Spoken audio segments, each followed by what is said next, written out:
विराह में एक लाइन तरस बदल गए मास्टर।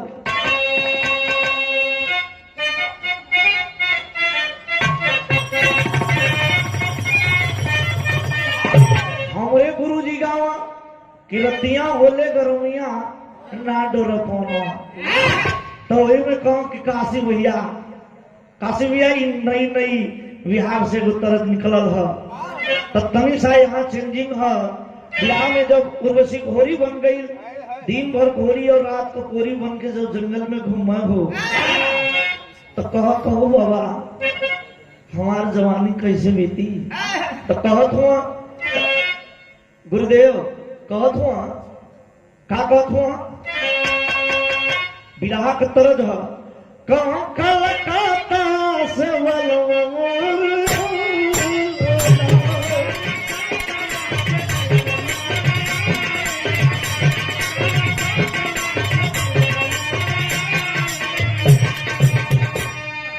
खिया मोरी फरका और फूतियो मुर कदुलायो तो कादुन जो न सकलवा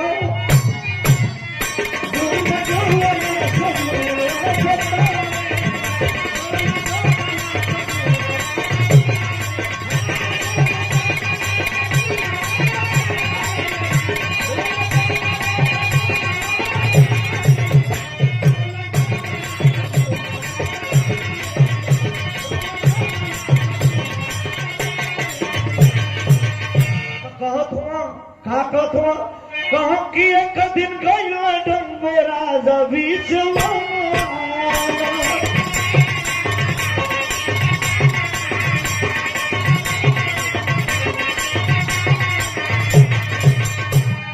कहाँ राजा देखा सुंदर गोरी, कहाँ की आवा हमारी उरी, कहाँ तन लड़ाई से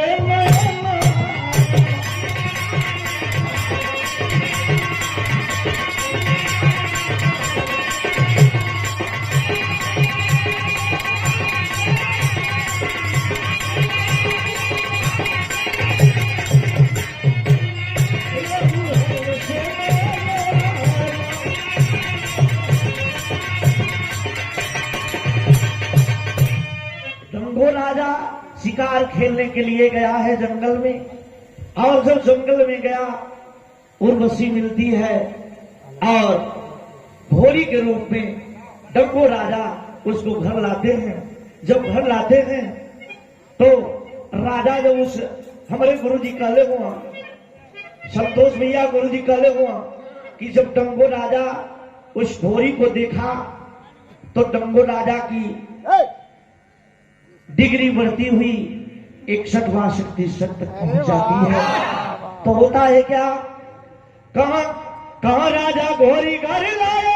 अब खबर नारद मुनि पुर, तो जाके मन से बताओ कुल का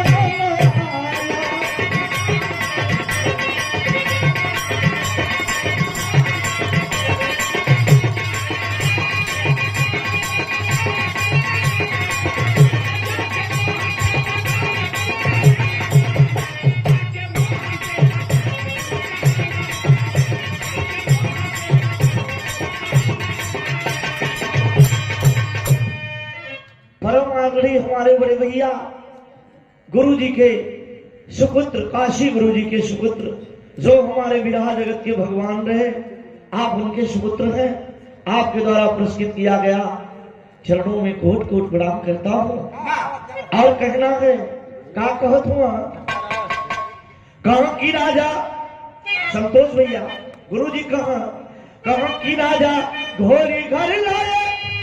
कहां खबर नारद मुनि पाए, तो कहां जाके मन से बताओ कुल का